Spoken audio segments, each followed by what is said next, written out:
Say something. You. Say something. Hola amigos. Hola amigos, soy Deepika. Namaste. Namaste. Hello everyone. Today we are back talking about more cultural differences. Today we're gonna compare Spain with India, and yeah, I hope you are enjoying this series. And that's it.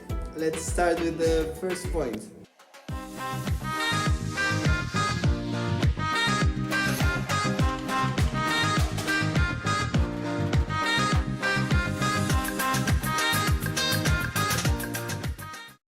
So let's start with the breakfast,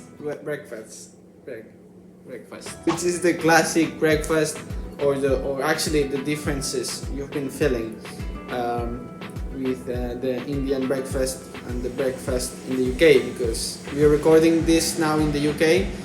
We are living here, so The biggest difference I feel is that we Indians tend to have hot food as for breakfast, whereas here in the UK they prefer, I don't know, they prefer to eat cold breakfast like sandwiches. And where I come from, I'm from the western central part of India, Mumbai. I think a lot of people know the city. My city is very close to Mumbai. I have something for breakfast that is called poha or pohe in my language. It's something made of rice flakes, and then there's a lot of spices and flavor in it.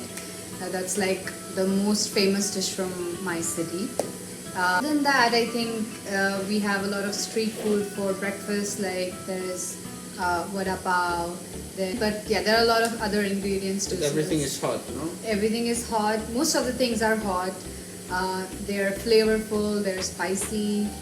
And Spicy breakfast. Spicy breakfast, yes. It doesn't have to be spicy, but it's obviously on the savory side.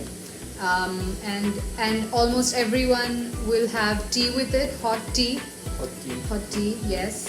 The thing you said about those street food places. Yeah. So you have like little, how do you say it? Stalls. Yeah. Yeah, shops. Stalls, like bakery stalls or something. Yeah, I mean there are bakeries and restaurants and everything, but you also have street food stalls and places that sell these traditional or typical breakfast items. And so people who go to work every day, they just stop by, eat the breakfast at the stalls or the restaurants or shops, and then go to their work. And all those breakfasts you mentioned before, are they sweet or salad? They're savory. All of them are savory. So they're not sweet. No, they're not sweet. There are a few breakfast items that are sweet, but I mean most of them will have savory breakfast, so savory spicy breakfast. Second topic of the day. Okay, now that we were talking about breakfast, what drinks do you guys drink when you are having lunch, when you're having dinner? Because you know, normally, at least in Spain or in Europe, I guess, we tend to drink cold drinks or soft drinks like Coke, Fanta, but I'm guessing that in India can be different because it can be more traditional. And I don't know if you guys drink tea while having lunch, or I don't know. So just explain us a little bit. Usually we don't have anything to drink during lunch. It's just water.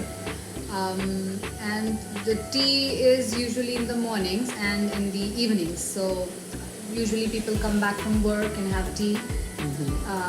Because it's like the middle of the day, so you have something like a snack with the tea. Yeah. But with lunch, it's just water. Most of the times, it's just water. Okay. Yeah. Is there any other drink you have for lunch? Like if you go to a special event, or you're meeting some friends, or you prepared something in your house, are you all guys gonna be drinking water? Yeah. Or do you guys drink wine or stuff like this?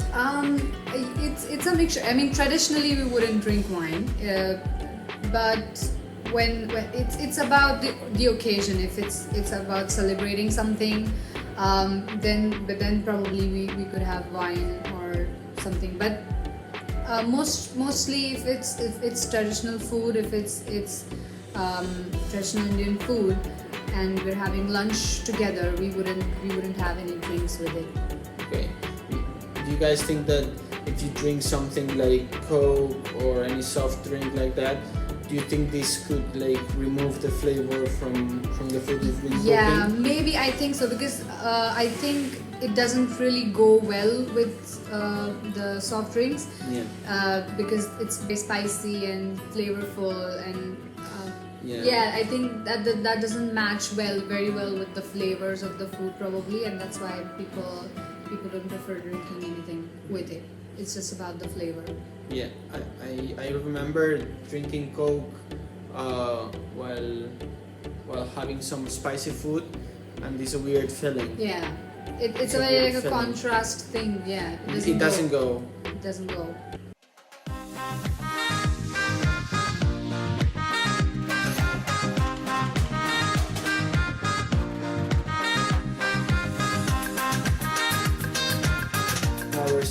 Well, almost all of them have spices.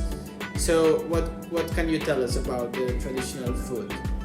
Okay, so all throughout India, I think, as you go from the north to the south and from the west to the east, the food, the flavor, the type of ingredient that is the main ingredient in the food changes. So in the northern part of India, it's more about naan and roti, and you make curries with that, and it's about all of that.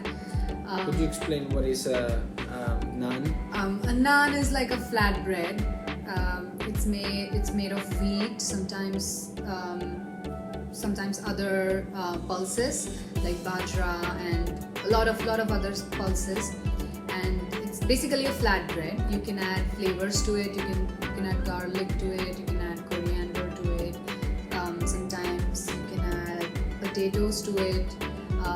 There are a lot of variations with naans again. Okay. And that's like the bread of the meal, and then you eat different types of curries with it.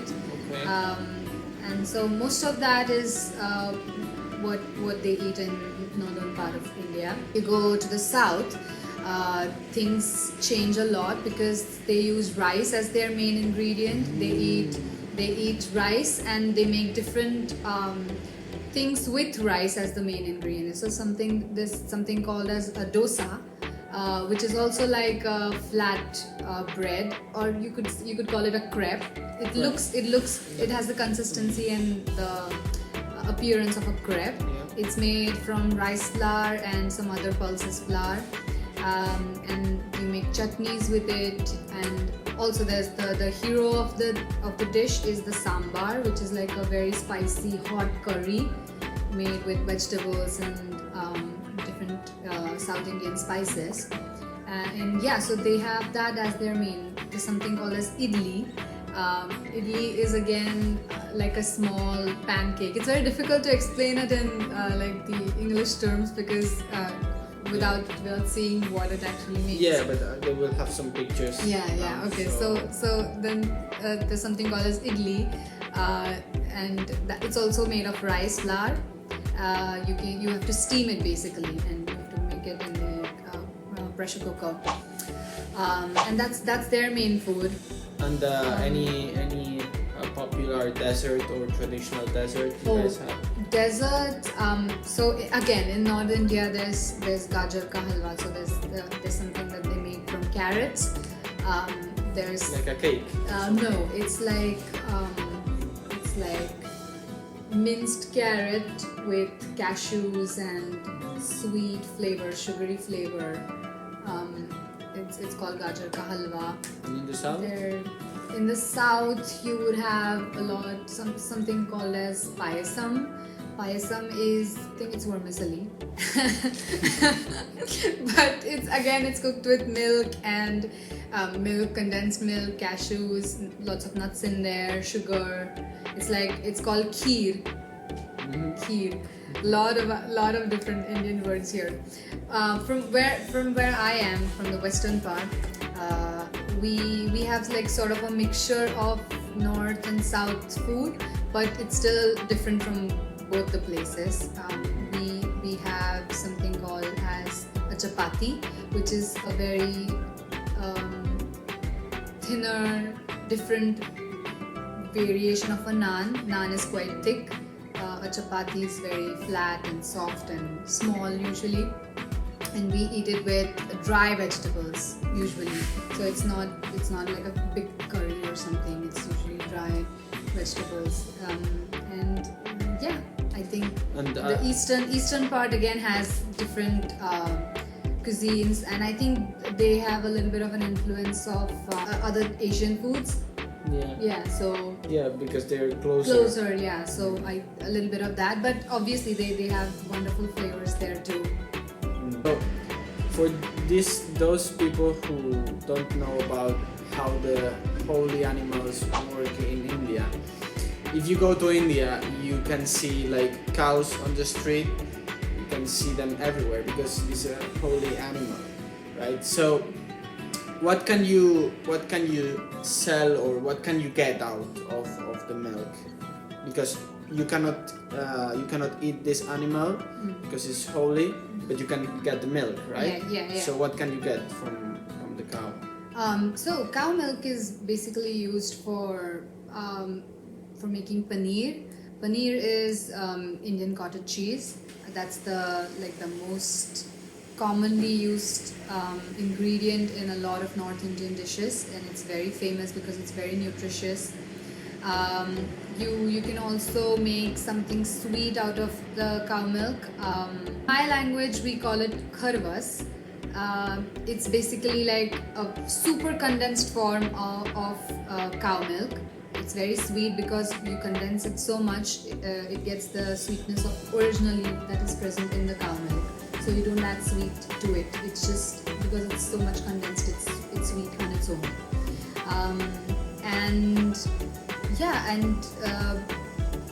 That's it. But you can't get anything else from the cow, right? Yeah, you can. I mean, traditionally, they also use something called as gomutra, that is a cow's urine, and they also use cow dung. So they sometimes use it as a fertilizer, as a disinfectant. Some places use it as holy. How do you say holy water? Like holy water is like how holy water is used. So they used gomutra in these places. But that's some places use it. And overall the cow is considered as a very holy animal. So some people sometimes they worship. they worship. They touch them. They feel like it's a form of God on earth. So how would you greet your friends in India? How would you greet your family relatives? How would you greet who's older than me? I would bow down and touch their legs and touch it. How? Just grab their legs? No. Grab their legs. No, you don't attack them. No. You just